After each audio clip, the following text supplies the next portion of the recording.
All right, Shalom. Before we go any further, we all praise, honor, and glory to the Heavenly Father and His only begotten Son, Yahweh, Bahashem, Yahweh Shai, Bahashem, Rakah HaKodash.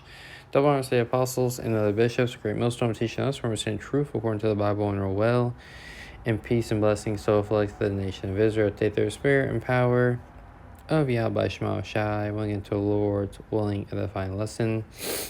Today's lesson, I want to tap into this topic of, I guess you can say, money that brothers have been going into. I was reading Sirach, the 31st chapter, and, had some good points, a few scriptures, dealing with money.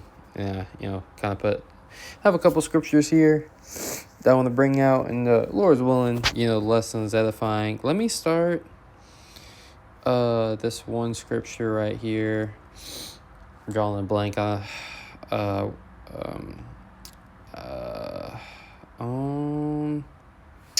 Actually cannot remember where it is. I think it's Proverbs 30. Yeah, Proverbs 30 and 8. It says, "Remove far from me vanity and lies. Give me neither poverty nor riches. Feed me with food convenient for me. Lest I be full and deny thee and say, Who is the Lord? Or lest I be poor and steal and take the name of Yahweh in vain." Right? And, this world is full of vanity. It's full of, lies. This pursuit of money, is looked at as, the pursuit of happiness here. When you hear people speaking about bettering your lives, it's always on the concept of getting more money, which the scriptures, speak against those things, right? It says, "Remove far from me vanity and lies. Give me neither poverty nor riches. Feed me with food convenient for me," right? It comes, having money, having access, because that's what money gives you. Money gives you access to things that, you don't have access to currently, right? And for a lot of our people, who get money, it can be a temptation and it can lead you astray, right? Which we're going to get those scriptures. Let's keep reading. It says, "Lest I be full and deny thee," right? And that's how, you can deny the Lord, being full, having too much, all this money occupying your time, and now you don't have time for the Lord.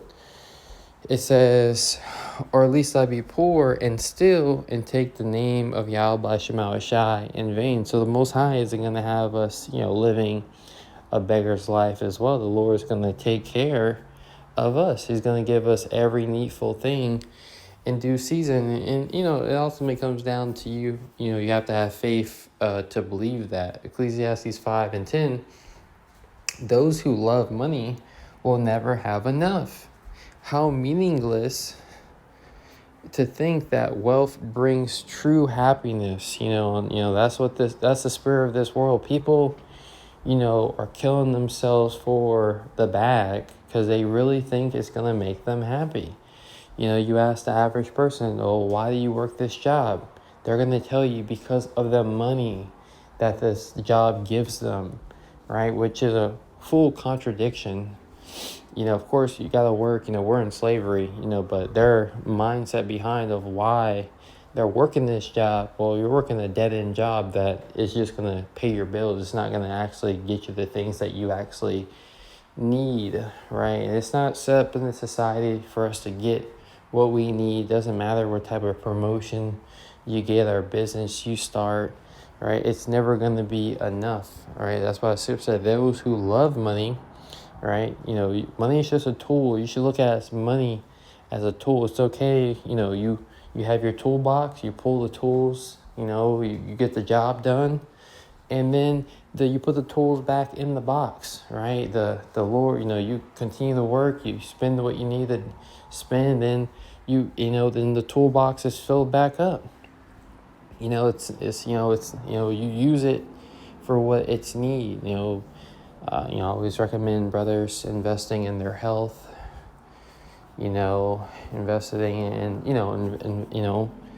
invest in yourself, right? Do things, that are going to be beneficial for you in this walk, right? It says, those who love money will never have enough. How meaningless to think that wealth brings true happiness. The more you have, the more people come to help you spend it. So what is good wealth, except perhaps to watch it slip through your fingers, right? Let me keep bringing out some precepts here. Let me go to Proverbs. Slovakia. Proverbs chapter 16, verse. I'm reading in the NLT. I'm sorry. That Ecclesiastes that I read was in the NLT as well. But this is also in the New Living Translation. This is Proverbs 16:8. Better to have little.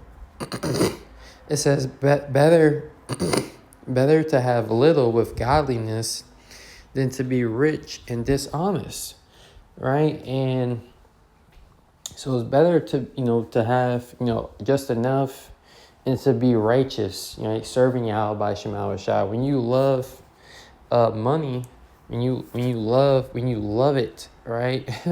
The love of money, as we're gonna get in the First Timothy's. As soon as I can find it, my eyes. I still haven't gotten used to that.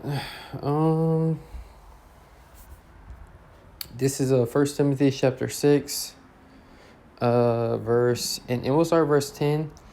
It says, for the love of money, we'll start up a little bit. This is 1 Timothy 6:6, but godliness with contentment is great gain, right? So being content, and being godly, right? That's great gain. That's the spirit that you should be in, right? As we're, dead to this world, we're waiting to live, when Yahweh Shai returns. That's when we're going to live, right? When Yahweh Shai, comes and gets us out of here, the women that we, passed up on, right? The opportunities, whatever, you may have thought you lost and gave up, experiences you never, experienced, things you never experienced. We're going to get all of that 100-fold in the kingdom of Yahweh by Shema Shai. And really, get down to the nitty gritty of it. We're serving out a punishment, right? And we're not here to be comfortable. And really, you're never going to be comfortable. If you really sat down and said, how much money do you need to be comfortable here in this society? You really you can't really come up with a number, because money doesn't bring you comfort, right? Money is, once again, just a tool, right? Maybe if I made $30,000 a month, maybe if I made $50,000 a month, it'd be good, and eventually it's just like, wait a minute, I have all this extra money. What am I even using it for, right? Luke, the 12th chapter. The parable of the rich man who pulled down barns, and the Lord said, thou fool, for this night thy soul shall be required, then who shall you leave those substance for? Right? It's all vanity at the end of the day, right? You should be striving, to be righteous in the eyes of the Lord, and that will give you honor and riches, in the kingdom to come. This is 1 Timothy 6:7. For we brought nothing into this world, and it is certain that we can carry nothing out. You have that stupid Drake and Rick Ross song, when I die, put my money in the grave. It's very, it's a stupid song, but people, man, the spirit of this world is all about money. That's all people care about. It's, money gets you into it puts you in a certain status. It allows you to have a certain caliber of women when it comes to their beauty, right? Money is such a, it's a spirit behind it, right? It's an energy, right? And those who are foolish enough to serve it, not serving the true and living power, are going to find themselves in straits here in these last days, as they see that riches profit not in the day of wrath. It says, in having food and raiment, let us be therewith content. Right? So you got to learn to be content. You learn to abound and learn to abase. You have to learn these things as things are going to continue to get harder, right? Society is going to continue to break down. Things are going to only going to get worse. Cool, you have a opportunity, to get a better job and better yourself and make a little extra money. Cool. Notice that we said a little extra money. Money is not going to save you at the end of the day, right? Money is a defense, right? A defense, realize that. It says, but they that will be rich fall into temptation and the snare, into many foolish and hurtful lusts, right? And those, jakes who have money, how many stories have you heard of people, getting swindled and losing all their money through scams or, through rioting, living? We've heard it, time and time and again. Of people, spending all this money, and it destroys them at the end of the day. I saw a video, this guy, I can't tell if he's a Jake or Edomite. He looks like Edomite, he's probably more than likely a Jake, to be honest. But this man literally said, I guess he wants to smoke cigarettes, and he was getting on the helicopter ride, and he offered, the guy said, hey, if I smoke in the helicopter, what's going to be the fee? And he said, hey, you guys can't smoke in here. He said, well, what's the charge? He said, I'll give you $5,000, if you let me smoke in this helicopter. He said, I'm sorry, we just can't let you smoke. Then he said, I'll give you $27,000, if you let me smoke in this helicopter. So it's, I forgot where I was going with that point, but it was just, mind-boggling. For some people, some people have that much money to where they just throw it around and it seems to be worthless. At the end of the day, what brought this man true happiness and pleasure was smoking his cigarette, which was only destroying him, right? It says, 1 Timothy 6:9, but they that will be rich fall into temptation and the snare and many foolish and hurtful lusts, which men drown in destruction and perdition. Right? Scripture say wine and women make men of understanding to fall away. And that's what, you have access to. Once again, when you ask Jake, if you won $1 million, if you won the lottery today, what would you do with it? And they tell you they will go to the club and do bottle service so they can drink and have women, right? And to have this mindset of, I'm going to get all this money and help out the body. Yeah, that's a righteous mindset to have, but are you really going to do those things? Are you helping out? I saw, I think it was Dave Ramsey. He's big on, brothers know about financing and budgeting. He's the big budget guy, saving, whatever, right? He made the point. He said, if you have, let's say you're making $1,000 a month and you give your 10%, I think that's $10 a month. And then he said, if you're not willing to give your 10% when you're making $1,000 a month, why would you? And then you think you're going to be giving 10% when you're making $10,000 a month or $100,000 a month? Giving $10 is a lot easier than giving $10,000. So, it's just a mindset thing. It says, for the love of money is the root of all evil, right? Which the woman, who gave the 2 shekels, the 2 coins, can't remember the story 100%, but, she gave her last, and the Most High justified her, She gave more, even though she only gave 2 shekels or 2 golden coins. And I can't remember how the story goes. She gave more than all those who gave much, because she gave her all, right? So what if you win the lottery? Are you gonna give it all away? That's what the Lord told the rich man, right? If go sell all that thou hast and give to the poor. All right, fine, and distribute it to all the churches. You won, we'll distribute it all then.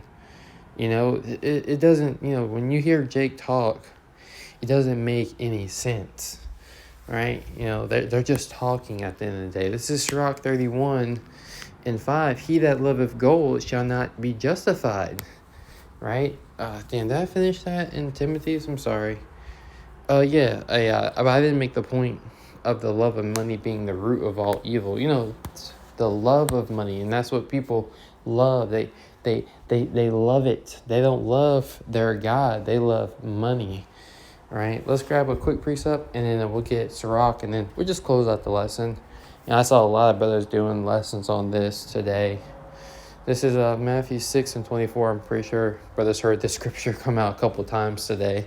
This is Matthew 6:24. No man can serve 2 masters, for either he will hate the one and love the other, or else he will hold to the one and despise the other. You cannot serve the Most High and mammon, right? And to get rich in this kingdom, they say it's easy. It does. Well, to get rich, first of all, the Most High has to make you rich. Let's grab that. So many people, the Most High has to give you riches. This is Proverbs 22:2. The rich and poor meet together. The Lord is the maker of them all. So what is Jake talking about? The Most High has to give you this. The Most High has to allow you to get on a certain financial level, even if it's a strong 6 figures in your bank account, right? You can't change the world with that, but you can do a lot of good, right? And those, who cares, right? Some brothers have that, some brothers don't. Some brothers are living paycheck to paycheck, some brothers are a little well off. We have exactly what we need to get by as in these last days, and the Most High has the body working together, right? We're not all here just as brothers like say, we tie to ourselves. We're here to help each other out. But to have this mindset of putting off of the work of Yahweh Shema Shai for riches, that's not really the way to go. Right? This is a Sirach 31:5. He that loveth gold shall not be justified, and he that followeth corruption shall have enough thereof. Gold hath been the ruin of many, and their destruction was present. So gold, chasing after gold, loving money, it has been the ruin of many, right? It says, is a stumbling block unto them that sacrifice unto it, and every fool shall be taken therewith, right? So, if you're sacrificing, to money, to the almighty dollar, to the almighty dollar. That's an old saying. It's not that old, but I haven't heard it in a while, but that's what Jake that's what Jake sacrificed to. They sacrificed to the almighty dollar, instead of Yahweh Shema Shai. They kill themselves. They work all these, hours at the job, which nothing's working. Ain't nothing wrong with working some overtime at the job.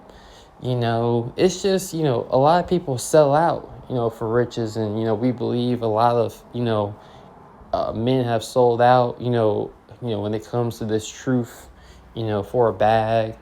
We've seen men recently turn away from the faith, all because of their, all because they want some type of promotion at the job, which you can do all those things. You have to put things in proper perspective. You got to keep the main thing, and That's always been the attitude here at Great Millstone, keeping the main thing the main thing. So with that, I believe that was everything. Straight to the point. Lord's willing, you're edified. Take something to say. Shalom.